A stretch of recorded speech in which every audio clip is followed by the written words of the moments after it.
Et tout le monde, on se retrouve pour que je vous présente les dernières pièces que j'ai cousues. J'avoue que je suis un petit peu perdue dans la temporalité de quand est-ce que j'ai cousu les pièces que je vais vous présenter. Mais en tout cas c'est entre janvier à février, parce que mars je pense que je les ai mis de côté, donc ça devrait être bon. Et en plus de ça, je vous ai filmé une précédente vidéo qui reprend mon bilan couture de décembre à janvier, que je n'ai toujours pas monté. J'ai dû la filmer peut-être début février. Et là on est le 8 mars je crois. On est le 8 mars, donc voilà, il va falloir que je me mette dessus et que je vous la sorte. J'ai fait une sélection pour que ce bilan soit pas trop long. Je crois que j'ai pris 3, 4, 5, 6, 7 pièces. Mais je dois encore en avoir peut-être 5 ou 6 que je vous ai pas présentées, plus celle de mars que j'ai débuté. Donc on verra, je vais reprendre petit à petit, peut-être que je vous montrerai pas tout, je sais pas encore, donc je vous dirai ça prochainement dans les vidéos. Et je m'arrête là et je commence tout de suite. Je vais commencer par une robe, il y en a 3 dans ce bilan couture. C'est un projet dont je vous ai pas forcément parlé et qui est venu d'un seul coup en fait lorsque j'ai fait du tri dans mes tissus. Je me suis dit que ce tissu là pourrait totalement aller pour le patron Angela d'Atelier Bernie. Bon, je suis désolée, c'est un tissu qui est complètement noir. Enfin c'est un tissu jacquard, mais peut-être que là vous allez plutôt bien le voir. Avec des motifs, ça fait un peu motif géométrique, je sais pas trop comment décrire ce motif là. Mais en tout cas j'avais flashé dessus, j'avais vu ça sur un compte que je suis sur Instagram, je ne sais plus de qui. Mais elle avait fait la robe de fibre moude qu'on a vu passer sur pas mal de comptes, qui a une sorte de pli sur le côté, qui rappelle d'ailleurs beaucoup la robe de chez Miley Paris, Sacha. Je vous remettrai le nom, je la retrouverai. Et j'avais flashé sur le tissu, donc j'en avais acheté 2 mètres. Si je me trompe pas, ça vient soit de chez My Little Couplon, soit de chez So Tissu, c'est un des deux. Et il me semble que c'est un déstockage de Balenciaga ou quelque chose comme ça. Je m'attarde pas trop là-dessus parce que je ne suis pas sûre. Mais en tout cas j'en avais acheté 2 mètres et je me suis dit que faire une Angela je crois, de l'Atelier Bernie, bah pourrait totalement matcher. Alors je l'aime beaucoup. Après le tissu est hyper mou. Donc sur le devant ça fait une poitrine qui est moins marquée par rapport à un coton ou même une viscose un peu plus qui a un peu plus de tenue. Là c'est vrai que j'ai les plis sur la poitrine qui sont assez larges, donc c'est pas une robe qui vient vraiment galber ma taille et ma poitrine, donc peut-être que j'aurais pu reprendre, hein, je peux toujours reprendre sur les côtés, mais bon, je l'aime quand même bien, mais c'est une version qui est pas cintrée. Et c'est ce que j'imaginais lorsque j'ai voulu faire ce projet là dans ce tissu. Je me rends compte depuis tout à l'heure que j'ai pas retiré les fils de fond sur la poitrine. Super. Aussi ce que j'ai fait et qu'il faudrait que je reprenne, en fait c'est pas la première fois que je fais cette version là, donc Angela ou Angelina, et à chaque fois au niveau de la poitrine je descends un petit peu la ligne de poitrine pour qu'elle vienne vraiment dessous, et parce que elle a tendance à, sur le patron de base, la coupe a tendance à m'arriver un tout petit peu au dessus, donc je préfère que ça arrive en dessous. Sauf que pour faire cette modification là, il faut pas rallonger la partie basse, mais il faut venir couper ici, parce que là sinon vous allez avoir quelque chose d'assez de plus ample sur le côté, tandis qu'ici c'est plutôt marqué sur le haut de la poitrine. Je sais pas si je suis très claire, mais normalement vous avez des lignes de coupe en fait qui sont mises sur les patrons pour vous dire si vous voulez rallonger la taille, rallonger les bras, enfin voilà, vous avez des lignes qui sont prévues. Donc si vous voulez faire cette modification là, ne rallongez pas dessous. Moi j'ai fait ça, et en plus comme le tissu est un peu mou, je pense que lorsque j'ai mis mon tissu sur le pli, il a peut-être un petit peu bougé, donc j'ai un trop blanc aussi sur le milieu. Il y a peut-être 1 cm à retirer pour que ça soit vraiment que ça corresponde vraiment sur le devant. Je sais pas si je suis très claire, mais voilà, ici ça a tendance un petit peu à bailler. Et je pense que c'est parce que le tissu a bougé.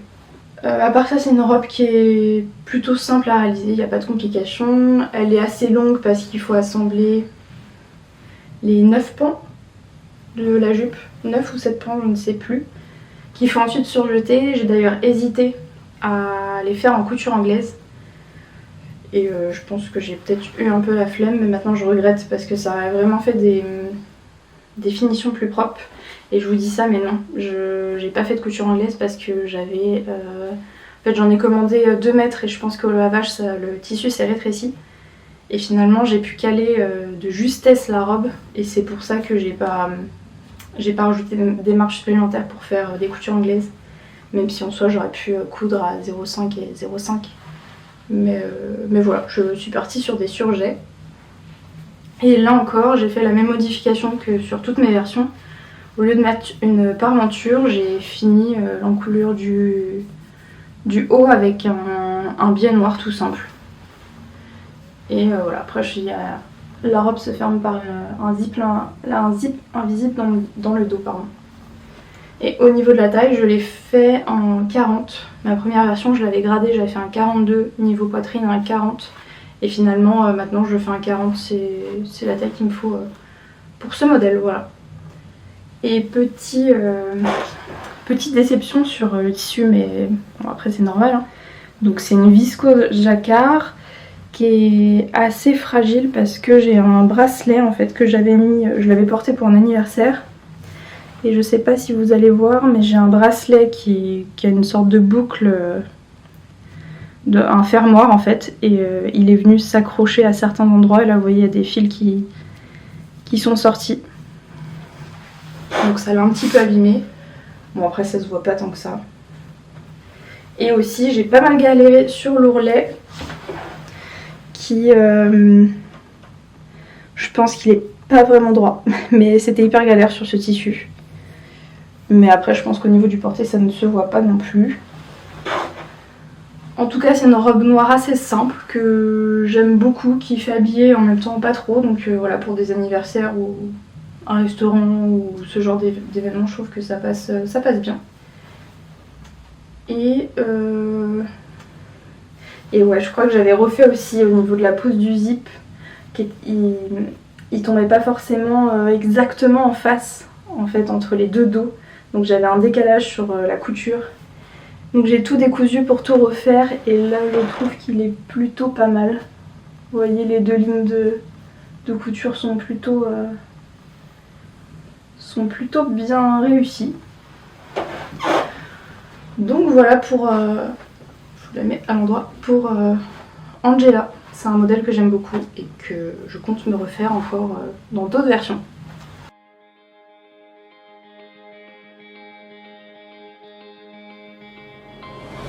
I'm getting chills when they tell me you're not yourself.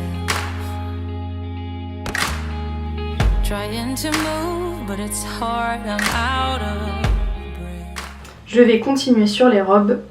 Donc celle-ci, je vous en avais parlé dans mes projets couture d'automne, si je ne me trompe pas. C'était pas ceux d'hiver, je pense que c'était d'automne. C'est la robe Hera de Andrea Condès. J'avais vraiment flashé sur les versions que j'avais pu voir sur internet. Et vraiment le modèle est superbe, je l'adore. C'est une robe qui est plutôt simple à faire. Elle est assez longue parce que pareil, là vous avez des plis en fait sur le devant. Donc il faut prendre son temps pour les reporter sur le tissu. Et d'ailleurs je crois que je vous l'ai dit sur Instagram parce que je vous ai montré cette robe, mais il y a Nana Levin qui a fait un tuto vidéo pour vous montrer comment réaliser cette robe. Et elle vous montre comment retracer les plis. Donc voilà, faut juste prendre son temps, il n'y a pas de complications.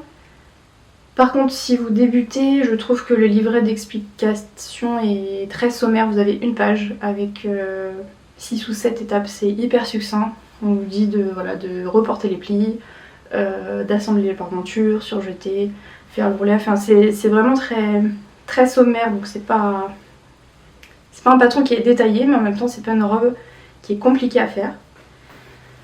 Au niveau de la taille, je l'ai fait en taille 40 si je me trompe pas. J'ai modifié les manches parce que vous avez soit la possibilité de la faire en version longue, donc vraiment des manches classiques avec un ourlet à double rentrée, ou alors avec des manches courtes. Moi ce que j'ai fait, j'ai repris les manches du patron Honoré de ma petite fabrique. Donc je suis venue mettre le patron de la manche sur la manche de la robe Hera pour en fait avoir cet effet de jeu de fronce sur le bout de la manche. Donc j'ai mis mon patron manche sur celui de la robe Hera et je suis venue tracer en fait, continuer la manche pour qu'il y ait plus d'ampleur sur le bas pour justement avoir cet effet froncé ensuite. Et j'ai fait un bracelet de manche très simple, hein, il n'y a pas de fente indéchirable, voilà, je l'enfile comme ça, c'est un bracelet de manche tout simple. J'aime beaucoup ces manches là, je trouve ça plus sympa que faire juste un double rentré. En plus je sais pas, je trouve que ça fait une manche mal finie, je sais pas comment dire, mais je trouve ça dommage pour une robe de faire juste un double rentré. Qu'est-ce que j'ai fait là après? Je suis venue, comme ce qui est conseillé dans le patron, je suis venue thermocoller pour le coup le devant de la robe, et pour la parmenture, je l'ai entoilée avec un coton cette fois. J'ai ensuite choisi des boutons que j'avais en stock, je pense qu'ils viennent de chez AliExpress. C'est des boutons un petit peu dorés avec un bleu océan super joli. Je trouvais que ça allait... Bon, on les voit pas tant que ça parce que le tissu est hyper bariolé, mais je trouvais que ça s'accordait bien. Et pour le tissu, c'est une viscose que j'avais acheté chez les Coupons de Saint-Pierre, mais je vous l'avais déjà présenté dans la vidéo projet couture. Et pour terminer la robe, j'ai mis une petite étiquette qui provient de chez Friendly Couture. Je les avais achetées lorsqu'elle avait lancé sa boutique. Et bon, on ne la voit pas, mais je trouvais ça joli de rajouter ça sur ce modèle. Et aussi, chose que je vous ai pas dit, sur les plis du devant, je les ai volontairement surpiqués. Normalement, vous devez juste les piquer une fois sur l'envers. Et là, je les ai surpiqués comme c'est un tissu qui est assez fluide. Je me suis dit, j'ai pas forcément envie que les coutures se défassent. Donc voilà, je suis venue les surpiquer. Au niveau de la taille, ça tombe parfaitement. La longueur également. Je pense que je vous ai tout dit. Alors ça, je peux vous en parler là parce que j'ai le problème sur à peu près chaque projet. Sur mes boutonnières en fait, j'ai acheté de la colle anti-effilochage, de la colle prime, et je viens en mettre à chaque fois sur le devant et sur le dos. Je laisse poser une nuit, ensuite je viens les ouvrir avec avec l'outil qui permet d'ouvrir les boutonnières, pas le découvite. Donc le cutter que vous venez vraiment poser sur votre boutonnière pour l'ouvrir. Et même avec ça, j'ai toujours plein de fils en fait. Je trouve pas ça super clean. Là, je sais pas si vous allez le voir à la caméra, mais j'ai toujours plein de fils qui sortent. Ou alors il faudrait que je remette de la colle une fois qu'elles sont ouvertes. Je sais pas. Si vous avez des astuces pour ça, je suis preneuse. Parce que c'est vrai que après mes boutons ont tendance à prendre les fils qui dépassent et à s'en mêler dedans. Et puis c'est pas super joli. Donc je suis preneuse si vous avez des conseils sur ça.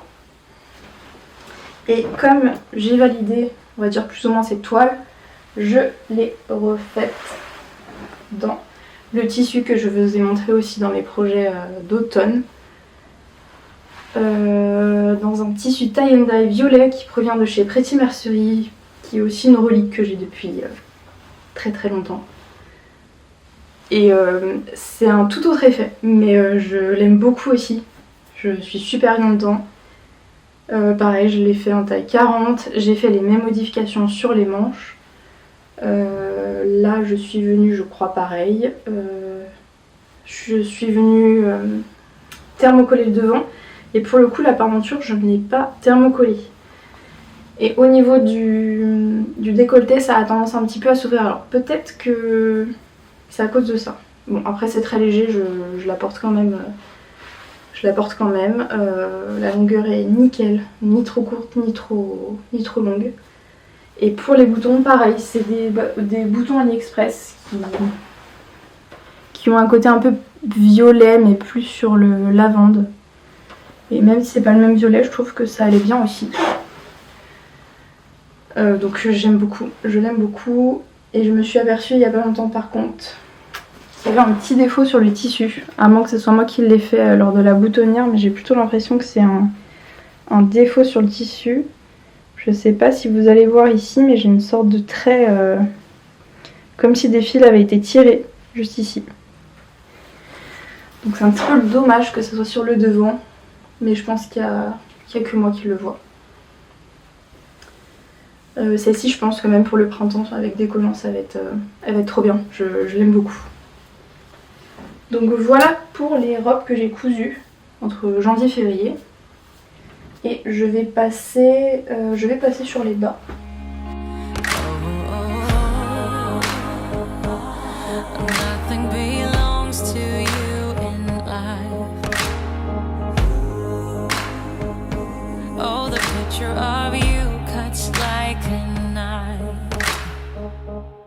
Whatever they call us, whatever they'll do, they're running in circles, circle of fools. Whatever we will miss, got nothing to prove. But in the dark I'm starting to. Whatever they call us, whatever they'll do, we're running together, I'll be here for you. Whatever we will miss, we'll find something new. But in the dark I'm starting to. J'ai cousu un autre tissu et un patron que j'ai depuis très longtemps et que je vous avais présenté, je pense, dans mes toutes premières vidéos si vous me suivez depuis le début. Il s'agit du patron Roma de Belen Paris. Donc c'est une jupe avec des plis sur le devant. Et d'ailleurs vous pouvez le voir, on voit encore les traces de craie parce que je ne l'ai pas encore porté cette jupe là. Mais je l'ai enfin réalisé, donc c'est dans un coton de chez les Coupons de Saint-Pierre. Quand je l'ai vu, je l'ai tout de suite imaginé dans cette jupe là. Donc c'est une jupe qui vient se fermer avec une ceinture à boucle sur le devant, qui est assez représentative de Belen. Elle fait souvent ses patrons de jupe avec ça. La jupe Néapolis, Cordoba ont le même système. Et ensuite, elle vient complètement s'ouvrir, donc vous avez un premier bouton pression ici et un deuxième ici au cas où. Et elle se présente comme ça.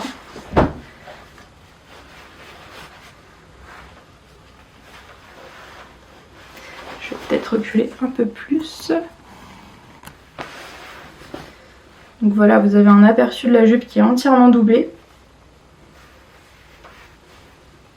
Et qui vient vraiment se fermer voilà, comme ça. Bon, de toute façon vous verrez les plans portés. Ça faisait super longtemps que je voulais me coudre ce patron et je sais pas pourquoi je me faisais toute une montagne alors que c'est plutôt simple à faire. Moi je suis venue la doubler avec une viscose.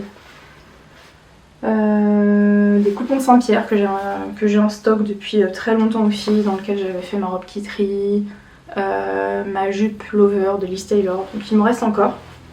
Mais vraiment il n'y a pas grand chose, c'est pas sorcier, faut pareil prendre son temps pour retracer les plis sur le devant, bien réfléchir à la coupe des pièces puisque vous avez souvent qu'une seule pièce à couper. Donc il faut couper ensuite les pièces intérieures en miroir pour qu'elles viennent matcher ensuite. Et petit truc au début qui m'a fait qui m'a paru étrange, c'est que vous assemblez donc le tissu extérieur avec votre doublure et vous venez ensuite faire les plis. Donc vous venez prendre en fait le tissu doublure et le tissu extérieur. Donc vous faites les plis par-dessus.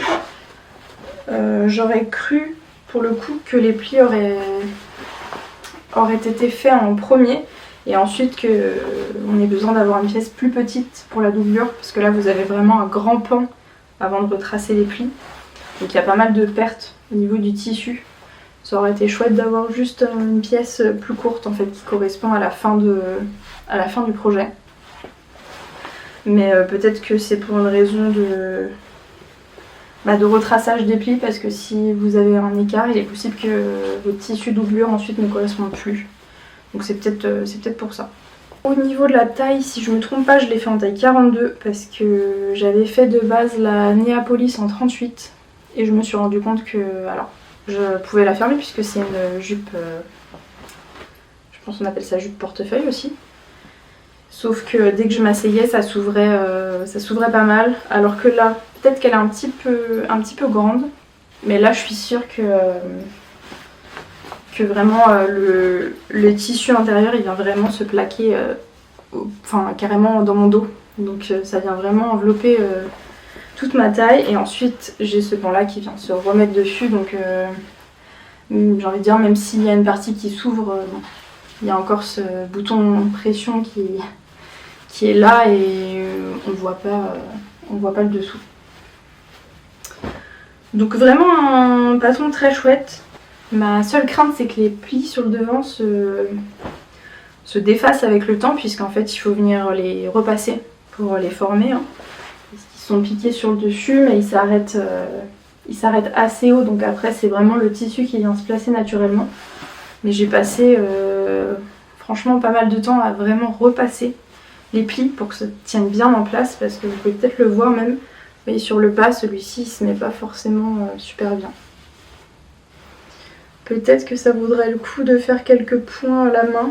En même temps, ça perdrait l'effet un peu volant ouvert des plis. Bon, à voir. Pour l'instant, je ne l'ai pas porté, donc va falloir que je teste ça.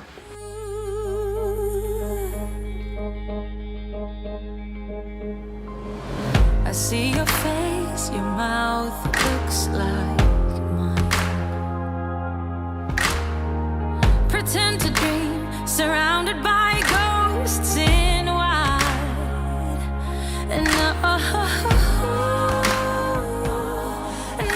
belongs to you. Je me rends compte que je vous ai laissé un peu loin, donc je me rapproche. Comme il me restait de ce tissu là, je me suis dit que j'allais continuer sur de belle laine et que j'allais faire la jupe Roma. Pareil, c'est un modèle dont je vous ai parlé, je ne sais plus trop quand, à mes tout débuts aussi, que je voulais faire dans un ancien rideau que je n'ai toujours pas fait. D'ailleurs cet ancien rideau va sans doute finir en veste. C'était une d'entre vous qui m'avait donné l'idée et c'est fort possible que ça se finisse en veste. Et donc je me suis dit que j'allais faire une toile et tenter le modèle Roma. Donc c'est un modèle de jupe très très simple. Vous avez deux parties dos avec des pans sur le haut, et ensuite une partie côté, une partie devant et une fente sur le devant. Voilà, donc c'est vraiment une jupe très simple et elle vient se terminer avec un zip invisible, et pour le coup je suis très contente parce qu'il est vraiment invisible et j'avais une fermeture un peu dans les tons roses qui se marie super bien avec le violet. Et petite anecdote, je vais me prendre la honte mais c'est pas grave, dans ma machine j'ai un pied pour les zips, pour les fermetures invisibles, sauf qu'à chaque fois que je le mettais je comprenais pas parce que pour moi ça fonctionnait pas, c'était pas pratique. Donc je le faisais avec le pied de biche classique, mais j'avais toujours quelques écarts, c'était jamais super propre comme ici. Tout simplement parce que je positionnais mon pied à l'envers. Si vous avez une Pfaff Element 620, vous avez un pied qui a 3 petits picots, et en fait les 3 petits picots doivent se mettre derrière, et c'est le pied complet qui se met sur le devant. Et depuis que j'ai compris ça, je crois que je l'ai vu sur une vidéo, ça m'a changé la vie, parce que vraiment mes poses de fermeture invisible sont quasi parfaites, donc je suis très contente de ça. Pour revenir au modèle, dans le livret on vous propose soit de le doubler ou soit de venir poser un biais. Donc moi j'ai choisi la finition avec biais parce que vous n'avez pas de ceinture à poser. De base je voulais aussi la doubler dans la même viscose qui me restait là de la jupe Roma. Sauf que le livret est super... c'est plutôt rare de Belen, mais le livret est assez... ouais, rentre pas forcément dans le détail. Et lorsqu'on vous dit d'assembler avec la doublure, de base quand je l'ai lu, hein, je me mets à la place de quelqu'un qui n'a pas l'habitude de coudre. Donc elle vous dit de découper les pièces dans votre tissu doublure et d'ensuite venir recouper le tissu doublure au niveau de la fente. Et de base quand j'ai lu ça, je me suis dit est-ce que ça veut dire qu'il faut couper le tissu comme ça en triangle pour pas que ça vienne se voir? Et en fait je pense pas, je suis quasi sûre. En fait elle vous dit de venir couper votre tissu au-dessus pour pas qu'on le voit sous la fente. Donc en fait votre doublure, pour moi je pensais qu'elle serait vraiment prise ici, qu'elle serait vraiment plaquée, vous voyez, prise dans cette partie là et qu'elle descendrait en bas et qu'elle irait jusqu'en haut de la jupe. Alors qu'en fait globalement elle vous dit de venir la couper un petit peu à la sauvagette juste au-dessus de la fente, si j'ai bien compris hein. Mais c'était pas super clair. Donc je me suis dit que j'allais mettre un biais et en plus le tissu a quand même pas mal de tenue, c'est un coton assez épais. Donc je me suis dit que ça allait, comme ça éviterait de l'alourdir encore plus. Je l'ai fait en taille 40, elle est un tout petit peu serrée, enfin elle est assez serrée. Quand je suis debout ça va, mais quand je m'assois je sens que ça a tendance un petit peu à me compresser. Donc je pense qu'il faut que je fasse entre un 40 et un 42. Et sinon pour la longueur, pour les hanches et le reste, ça me tombe parfaitement. J'ai pas de plis. Donc pour la prochaine version, peut-être je laisserai 0,5 cm de chaque côté pour avoir un petit peu plus d'aisance. Mais globalement, voilà, c'est une jupe très simple et je l'aime beaucoup.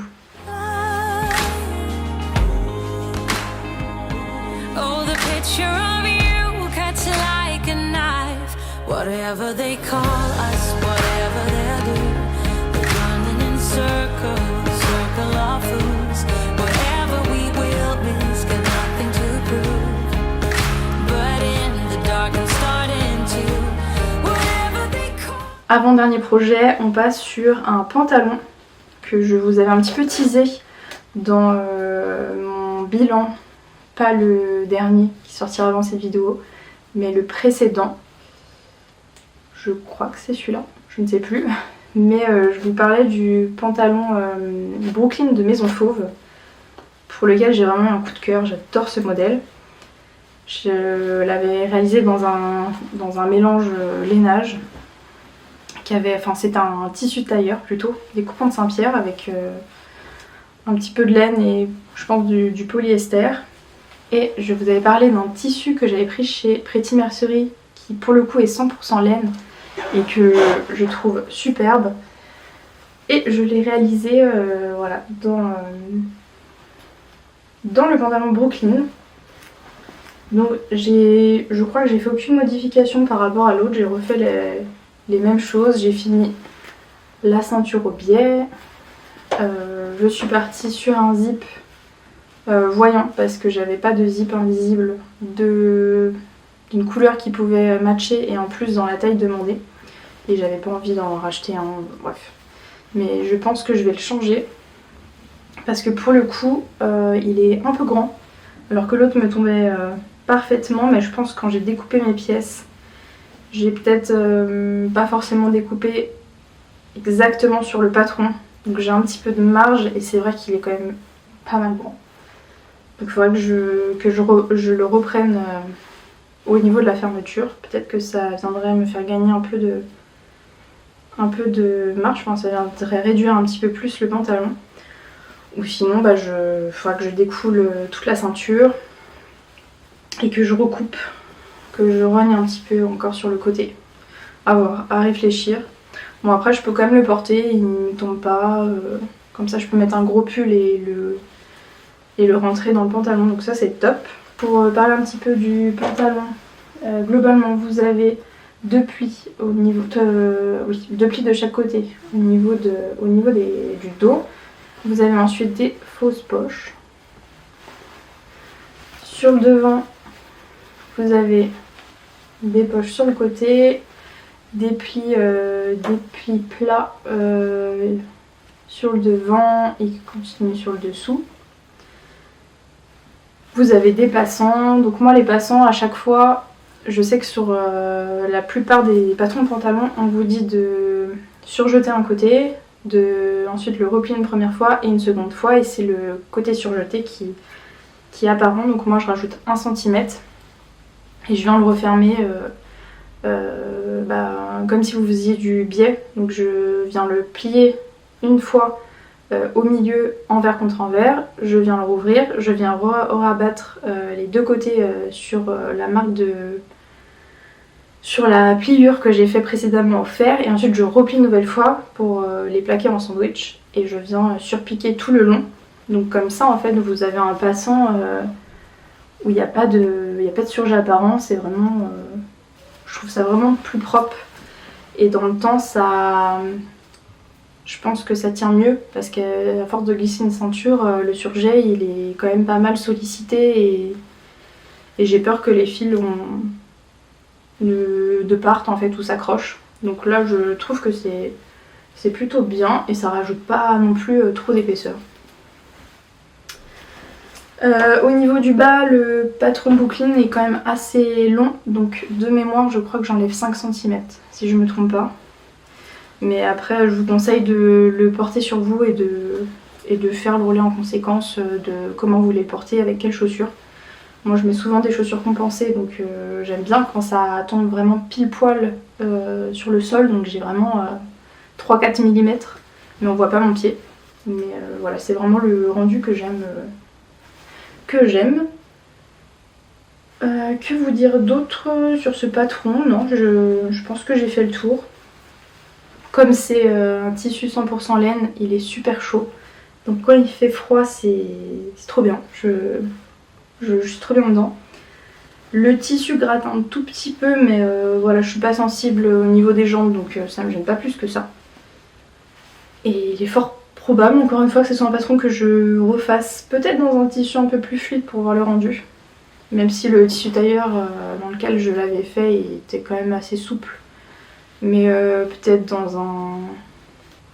une gabardine souple ou un Milano, ou voilà, faudrait que je tente. Mais je pense que ça pourrait être sympa, peut-être sur un prune très foncé. Ça pourrait être chouette, donc à réfléchir, mais vraiment un patron coup de cœur, le Brooklyn de Maison Faux.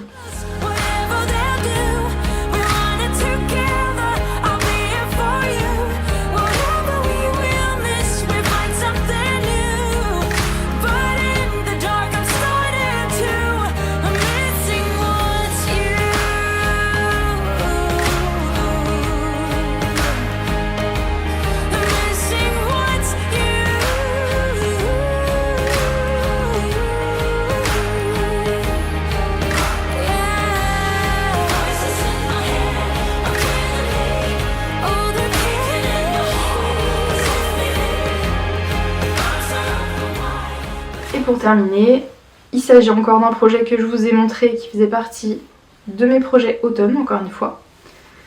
C'est la blouse Alma de Clematis Pattern qui a été réalisée en collaboration avec Madine Estelle. Je vous avoue que pour le coup, lorsque je l'ai vue sortir, j'étais pas super emballée parce que je suis pas forcément fan des patrons avec des manches hyper bouffantes, avec des fontes partout. Voilà, c'est pas le patron sur lequel je me serais forcément attardée. Et j'ai vu tellement de versions hyper jolies, dans des cotons, dans des viscoses, dans des broderies anglaises, que j'ai eu un coup de cœur dessus. Et je me suis procurée. Et je cherchais le tissu parfait pour pouvoir le faire. Et j'ai trouvé mon bonheur chez Ma Petite Mercerie. Donc c'est un, si je me trompe pas, soit c'est un coton lin, soit c'est un polycoton. Je ne sais plus trop, mais en tout cas il y a très peu de polyester, c'est surtout du coton. Et je l'ai pris sur les tons un peu chocolat. C'est vrai que c'est des couleurs que je mets pas forcément. Je pense que ça va plutôt bien au teint. Donc voilà, je suis partie là-dessus. Là pareil, c'est un patron sur lequel j'ai pas rencontré de difficultés. Si vous avez l'habitude des fronces, des fentes indéchirables au poignet, des volants, des cols, pareil, vous aurez pas de difficultés sur ce patron. Je suis partie sur une taille 38, comme c'est un modèle qui est quand même très ample, je voulais pas encore plus agrandir déjà l'ampleur de la blouse. Et le seul petit inconvénient, c'est que comme vous avez des grandes manches, la ligne d'entournure, je crois que ça s'appelle comme ça, la ligne vraiment sous le bras est quand même vachement basse. Donc si vous levez les bras, vous allez relever votre blouse en fait, moi dès que je fais ça, voilà. Donc c'est pas la blouse la plus pratique, mais en tout cas elle a son effet que j'aime beaucoup. Et pour les boutons, je vous avais demandé votre avis et je vous ai écouté. Je suis partie sur des boutons à reflet un petit peu orangé et un contour doré qui ressemble un peu au bouton que j'ai utilisé pour la robe Hera. Et d'ailleurs ces boutons là, j'en ai d'autres dans les teintes un peu vert pastel. Et ça apporte une petite couleur un peu vive. Que je trouve plutôt sympa. Au niveau des poignées de manche, c'était pas super évident sur ce tissu, notamment avec les broderies en fait, parce que ça fait quand même pas mal d'épaisseur. Et donc bon, la fente se met pas forcément très bien. Bon après elle est quand même elle fait quand même le taf, mais au niveau des fronces pareil, j'ai dû découdre plusieurs fois parce que je trouvais qu'elles étaient pas... Ça se voit encore d'ailleurs, vous voyez ici il en manque pas mal. Je trouvais qu'elles n'étaient pas forcément bien réparties. Donc j'ai dû découdre plusieurs fois et ça a un peu abîmé mon tissu. Donc au bout d'un moment je me suis arrêtée. Mais pour les deux poignets je les ai fait 2 fois. Parce que les fronces se mettaient pas bien. Donc pour la deuxième fois j'ai vraiment mis une épingle à peut-être 1 cm pour vraiment que ça soit bien maintenu. Sinon voilà. Je l'ai porté quelques fois, je l'aime bien. Je pense que pour le printemps ça va être plus pratique parce que je mettrai juste un gilet ou une veste et pas de pull et de manteau par dessus. Parce que voilà, c'est un tissu qui est assez épais, il y a des manches conséquentes, donc c'est plus simple si vous mettez juste une veste dessus. Ça viendra pas créer trop de matière sous votre manteau ou sous votre veste. Voilà, je pense que j'ai fait le tour.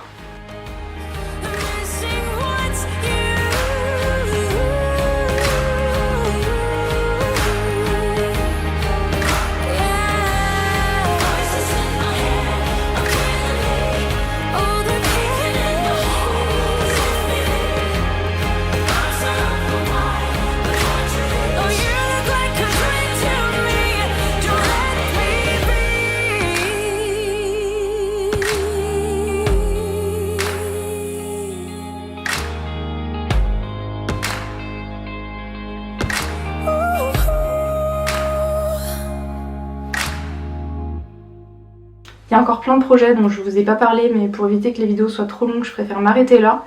Je pense que pour la prochaine fois, je terminerai sur le bilan février.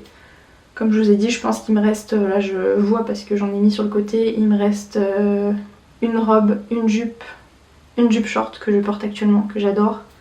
Je ne sais plus les autres, mais ah si, j'ai fait aussi la robe, la Mondi Dress, donc j'ai suivi le hack Cézanne. Et elle est juste magnifique. Donc j'ai hâte de vous la montrer. Et je vais m'arrêter là. Je pense que je vais avoir le courage de filmer les projets que j'ai prévu de coudre pour le printemps. Comme ça, on est le 8 mars. Logiquement, même si je prends 3 semaines pour faire le montage, je serai dans les temps pour cette vidéo là. Donc voilà, je m'arrête ici. J'espère que cette vidéo vous a plu. Merci beaucoup si vous êtes restés jusqu'au bout. N'hésitez pas à me laisser un commentaire, un pouce, voilà, c'est toujours motivant. Ou à échanger avec moi sur Instagram, je vous remettrai le lien en barre d'infos. Et d'ici là, prenez soin de vous et on se retrouve très bientôt. Ciao!